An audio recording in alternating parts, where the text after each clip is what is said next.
This video shows one of several trips that I've done with the Hadza.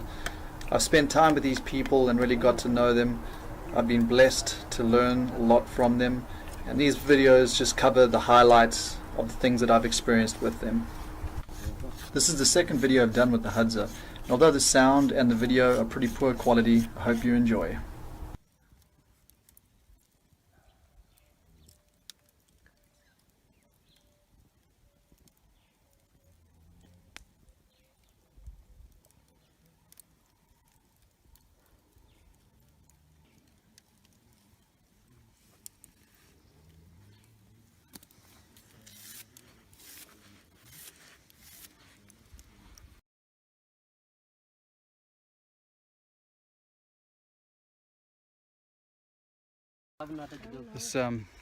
We've been running in such harsh terrain, trying to get after these baboons, and they managed to get one down, thank goodness, but the dog's taken a toll.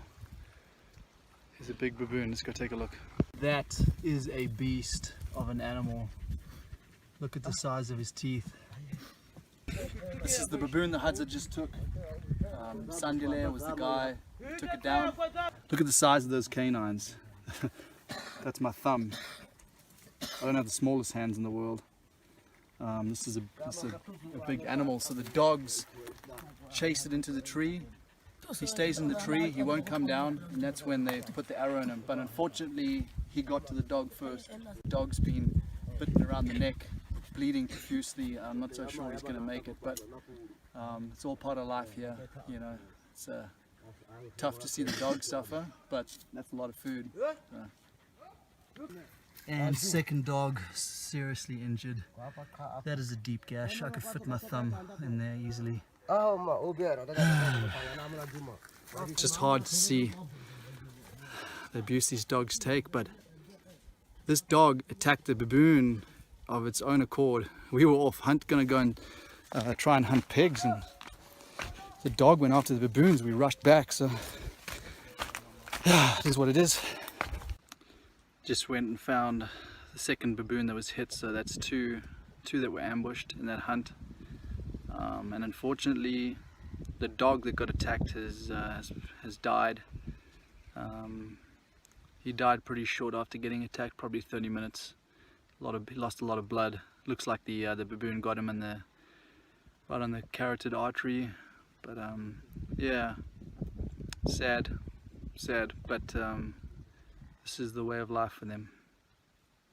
There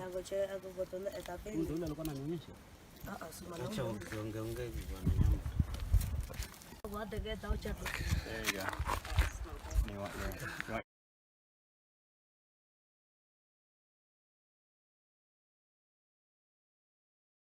I don't know if you can hear all the bees. There, you can see them there. Ton of African killer bees. There's a hive right behind this tree. Let's see, I think, yeah, there's one guy, he's digging in for some honey. Let me move around the tree.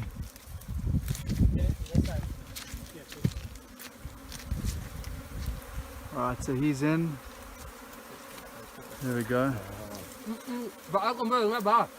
He's not even bothered with smoking the bees out. These guys, tell you what, man, gotta be tough to live out here, and they are.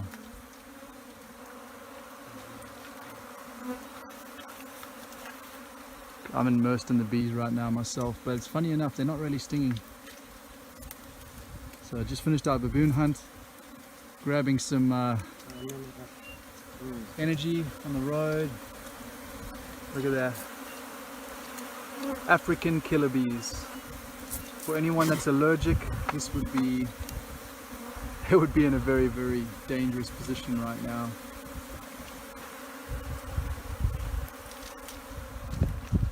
There we go. They're well-earned honey after a successful hunt. Skinning the baboon.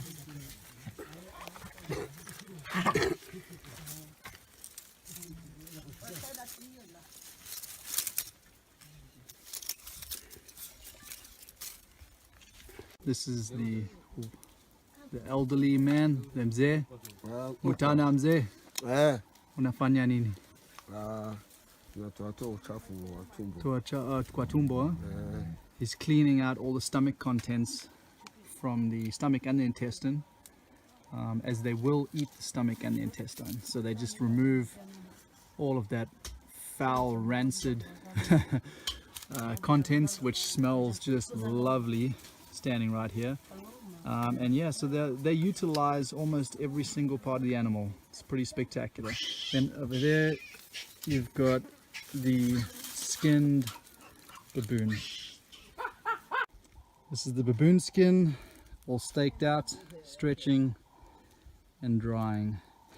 What they typically will use the baboon skin for is kind of like a cape, and it acts as camouflage.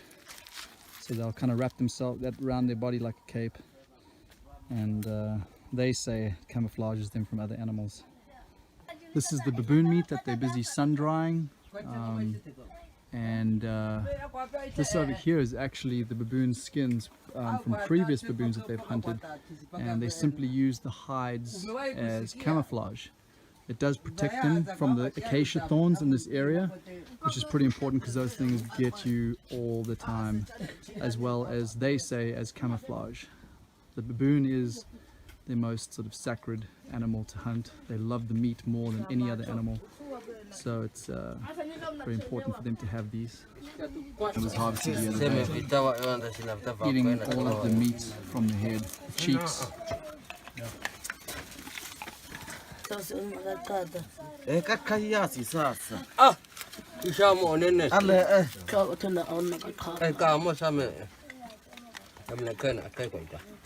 just want to see that handle.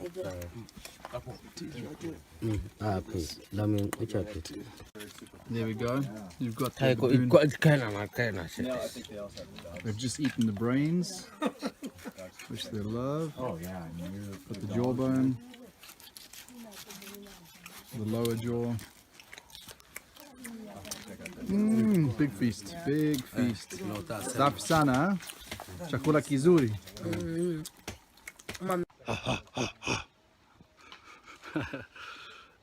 Look at these baboon teeth. Got some big chompers.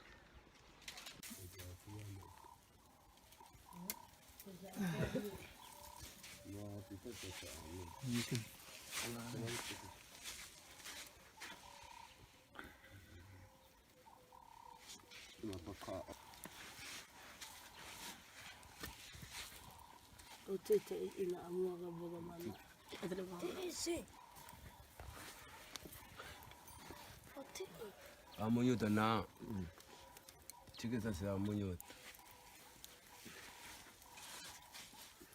They're skewering it on a steak. They're going to lightly salt it, and then they're going to smoke it over the fire to preserve it. They're not going to be doing a full cold smoke, which will take a long time. This is just to basically seal the outside of the meat, dry it out so that no flies will land on it. Preserves for long enough. They will eat the meat quicker than they'll eat the meat pretty quickly, so they don't need to do a long smoke. But at least this will preserve it for a week or so.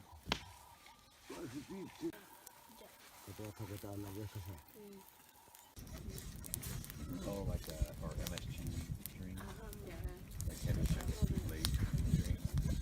So here they are putting the tail from the baboons that were hunted on one of the bows, and then newly made bows for decoration.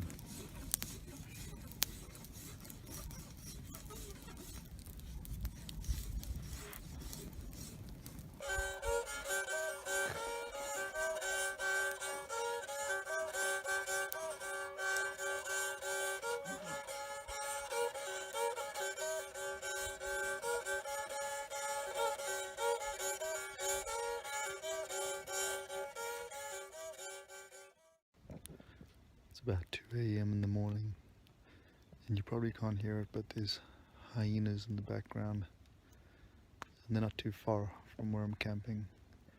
So just got to keep the fire going, keep my knife by my side.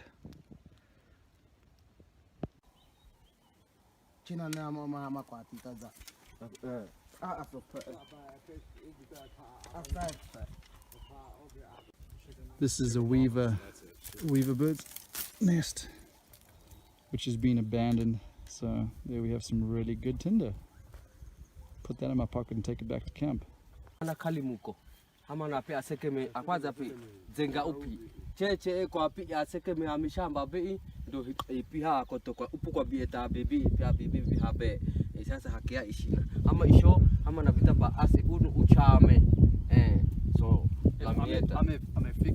amefika jana usiku amekula ameshiba ametoka anaenda sasa porini na sisi leo taka tufanye akili yeye chunga yake si hapa angalia nyao ya siku yote siku. Hii moja tu sio moja. Sio moja. Iko nyingi. Nyingi sana. Unaona angalia hii mguu. Wote ni kubwa sana. Ni kubwa sana. Wangapi? Wengi sana. So right here is what they call the tandala, which is the kudu. One of the biggest deer or buck around the area, and there's not just one of them walking through, there's actually many. So we're out in the morning hunt to kind of suss out where these kudu have been moving. And right now this is a Datoga farm. They're growing corn, and like most deer or buck around the world, they love corn, so they've been frequenting this field. And the chief was just busy telling me what they've been doing. They've been traveling from that direction, coming on through, and then they head down into the valley. So I think his plan is to put up a blind in this area and come out and see if we can ambush these kudu at a later stage. But that's an amazing animal to get because they are huge. A lot of food, a lot of raw hide to use, a lot of sinew, everything they need. Check it out, as fresh as can be. Kudu dung that literally is leaving a moisture on his skin. It is so fresh. So this has been this early this morning. Awesome. Just for the Hadza stealing a watermelon from the Datoga. They grow watermelon and corn out here. So here they go.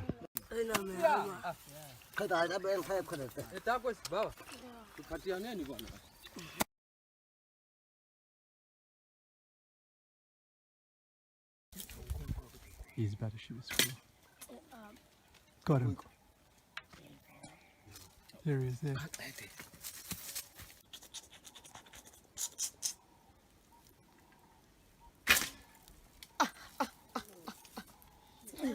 Oh, you got it. Mepata. Mepiga. You can't see, there's a bush baby right at the top there. He hit it, but it's not falling down.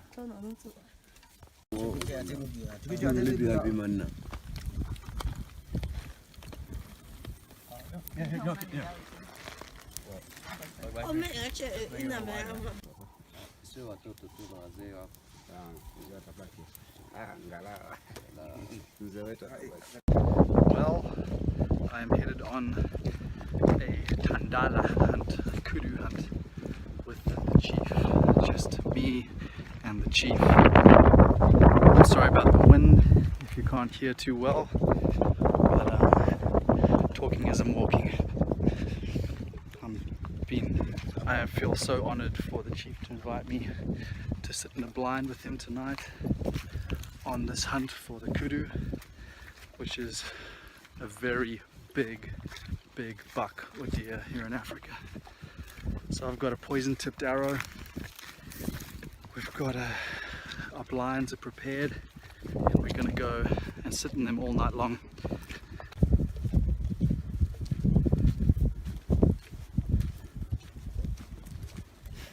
Disturbed area over here.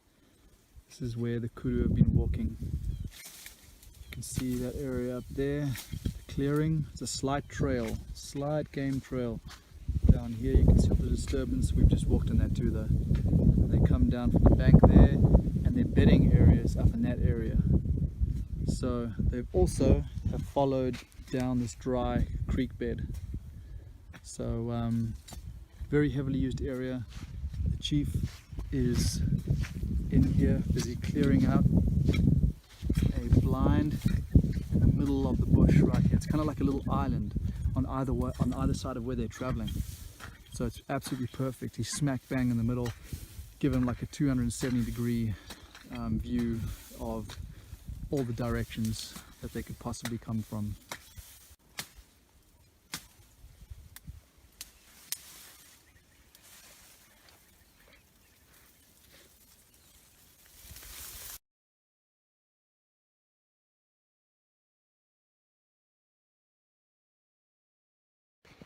What a night on the hike back to the village. Wow, so we got into our blind as the sun was setting, and we stayed in the blind till about sort of 2 a.m. We were both taking a rest, but I couldn't sleep. Woke up to a huge kudu towering over us. I kid you not, it was unbelievable. The unfortunate thing is that there was absolutely no time to grab the bow, because he had already spotted me as I moved when I noticed that he was there. He eyed us for a while, 10 yards away, 10 yards. And then he made a big and then bolted. So, man, there's a lot of them around. So then we moved to a different blind because we knew he probably wasn't going to come back to that one. And unfortunately there was no luck there. There's a lot of kudu in this area, big family. It's just all about time. Just got to keep coming back, put in the time, and we'll get one. But that was, what an adrenaline rush to see such a large animal that close. Huge horns. Yeah, had a good, I mean, that at that distance it was easy to see him, you know, even though it was a pretty dark night. Lots of hyenas in the distance.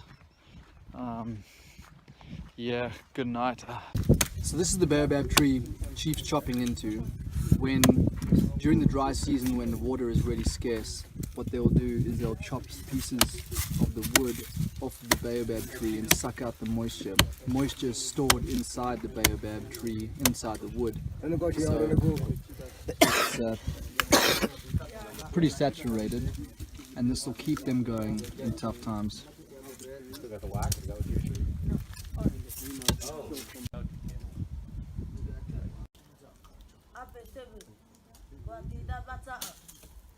This is Msandile chopping into the stingless beehive up in a second baobab.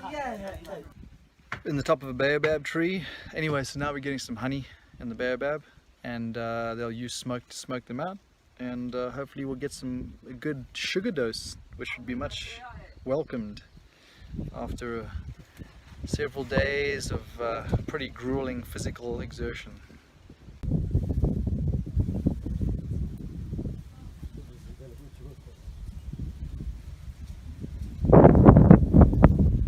Just handed up a smoking coal from the fire.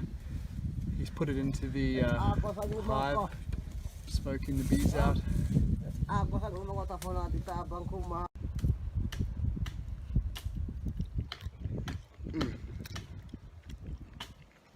Amazing.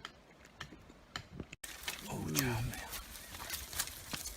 Just came back with a whole bunch of honey. Look at these guys.